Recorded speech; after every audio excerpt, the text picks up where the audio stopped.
जय गुरुदेव।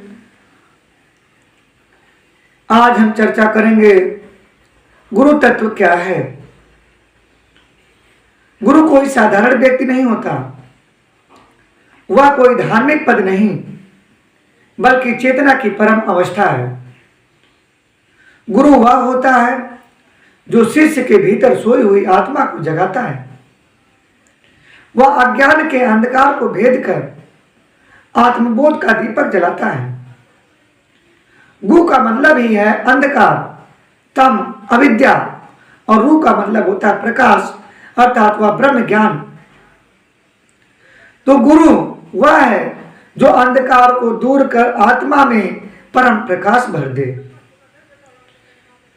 गुरु स्वयं दीपक नहीं, वह तो लव है जो अनंत दीपक जला सकती है बिना स्वयं कम हुए। गुरु तत्व का जो गूढ़ अर्थ है, विभिन्न परंपराओं में जिसका वर्णन है,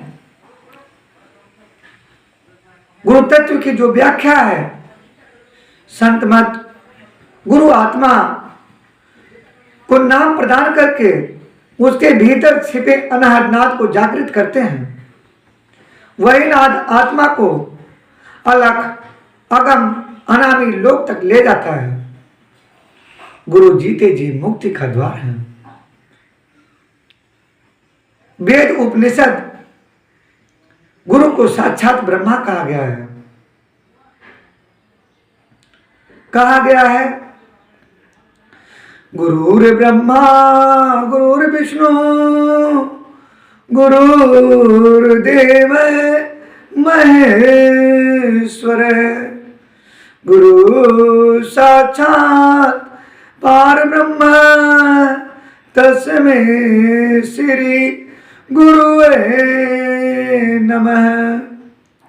अद्वैत वेदांत के अनुसार गुरु वह है जो मैं और तू के भेद को मिटाकर आत्मा को सिखाता है। अहम ब्रह्मास्मि, मैं वही ब्रह्मा हूं। गुरु चेतना को शून्य से पूर्ण की ओर ले जाता है। कबीर साहब कहते हैं, बिन सतगुरु के नाम न पाइए, बिन नामे नर बंधे भुलाई। वह गुरु ही आत्मा को सचखंड का मार्ग बताते हैं। बिना गुरु के वह नाम नहीं मिल सकता जो हमें इस माया रूपी बंधन से मुक्त करा सके। फिर कहा है, गुरु ज्ञान न उपजे, बिना ज्ञान न मुक्ति, बिना नाम न राम मिले, जो कहे सो युक्ति। कहते हैं गुरु के बिना आत्मा को सत्य का ज्ञान नहीं मिल सकता। ज्ञान के बिना आत्मा इस जगत के भ्रमजाल से मुक्त नहीं हो सकती। गुरु ही नाम देते हैं और वही नाम आत्मा को परमात्मा से मिलाता है।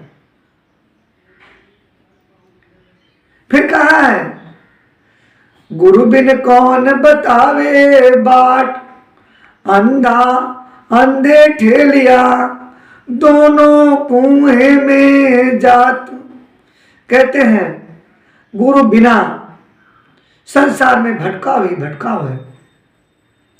जैसे अंधा अंधे को राह दिखाए तो दोनों ही अपने मार्ग से भटक जाते हैं, गुम हो जाते हैं।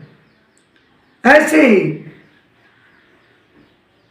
गुरु ही ऐसा होता है जो स्वयं उस मार्ग को देखा रहता है, उस मार्ग पर चला रहता है और हमें उस मंजिल तक ले जाता है।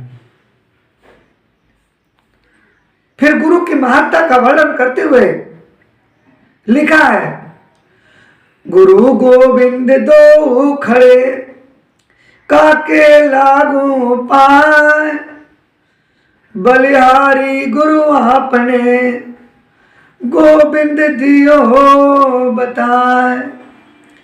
कहते हैं जब गुरु और परमात्मा एक साथ सामने खड़े हों तो पहले किसे प्रणाम करूं? तो दोहे के माध्यम से कहा गया है कि पहले गुरु को प्रणाम करना चाहिए, क्योंकि गुरु ही हमें उस परमात्मा से मिलाने का मार्ग बतलाया है। उस परमात्मा से मिलाने का जो साधन है वह गुरु है। अगर गुरु नहीं होते तो हमारा परमात्मा से मिलन नहीं होता। इसलिए सर्वप्रथम हम गुरु के चरणों में प्रणाम करते हैं। श्रद्धा और समर्पण बाहरी दिखावा इस शब्दों से नहीं, गुरु के चरणों में भीतर से पूर्ण समर्पण होना चाहिए। जिस क्षण शिष्य कहता है मैं कुछ नहीं जानता, आप ही सब कुछ जानते हैं, वहीं से गुरु तत्व काम करना प्रारंभ करता है। जब तक आपके मन में अहंकार है, घमंड है, आपके मन में गुरु के प्रति कोई निष्ठा नहीं और आपके मन में यह अहंकार जन्म ले रखा है कि हमने स्वयं प्रार्थना किया, स्वयं पूजा अर्चना से गुरु को पाया, प्रभु को पाया, तो यह कुछ नहीं। गुरु के प्रति समर्पण का भाव होना चाहिए और अपने मैं को अर्थात अहंकार को त्याग करके गुरु के चरणों में अपना सब कुछ न्यौछावर कर और गुरु के बताए मार्ग पर चलना ही परमात्मा को मिलने का साधन है। कहा गया है ध्यान मूलम गुरुर्मूर्ति, पूजा मूलम गुरुर्पदम, मंत्र मूलम गुरुर्वाक्यम, मोक्ष मूलम गुरुर्कृपा। ध्यान मूलम गुरुर्मूर्ति, ध्यान का मूल गुरु का वह प्रकाशित चेहरा, प्रकाशित स्वरूप है। पूजा मूलम गुरुर्पदम, और पूजा का जो मूल है वह गुरु का चरण है। मंत्र मूलम गुरुर्वाक्यम, और गुरु ने जो आदेश कर दिया उसके आदेशों का पालन करना ही गुरु मंत्र है। ऐसा करने से आपको उस गुरु की कृपा से मोक्ष की प्राप्ति होना संभव है। गुरु नाम द्वारा दिया गया यह शब्द आत्मा के भीतर कंपन वाइब्रेशन करता है। यह नाम केवल उच्चारण नहीं बल्कि ध्यान में प्रकट होने वाला जीवित मार्गदर्शन होता है। यह आत्मा को ब्रह्मलोक की ओर ले जाता है। इसलिए नामदान की दीक्षा के द्वारा ही हम प्रभु को प्राप्त कर सकते हैं और इसके लिए नित्य ध्यान और अभ्यास की आवश्यकता है। कहते हैं कि गुरु एक बीज देते हैं, उसे फल बनने के लिए नित्य ध्यान, भजन और अभ्यास की आवश्यकता है। गुरु का नाम जपने से चित्त स्थिर होता है और भीतर की ध्वनि वो अनाद नाद सुनाई देने लगती है।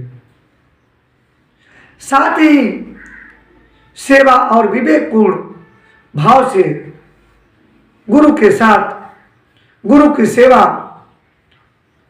केवल बाहरी नहीं बल्कि आपके मन, वचन और कर्म से होनी चाहिए। गुरु के वचन में विवेक से चलना यही सच्चे शिष्य का धर्म है। यह सेवा आत्मा को शुद्ध करती है और धीरे धीरे उसे ब्रह्मा का प्रतिबिंब झलकने लगता है। गुरु तत्व कोई नाम नहीं, यह एक अवस्था है। जब तक हम गुरु को केवल एक नाम या शरीर तक सीमित मानते हैं, तब तक हम केवल बाहरी भौतिक और सांसारिक दृश्यों को ही देख सकते हैं। पर जब गुरु हृदय में प्रकट होता है, गुरु के स्वरूप को एकाग्रचित करके अपने मन में, अपने हृदय में जब हम प्रकट करते हैं, तब हर ओर गुरु ही गुरु नजर आता है। और गुरु एक है जो आत्मा को मूल से जोड़ देता है। गुरु वही है जो तुम्हें परमात्मा से मिला दे। और गुरु का महत्ता, गुरु का गुण का वर्णन शब्दों से करना संभव ही नहीं।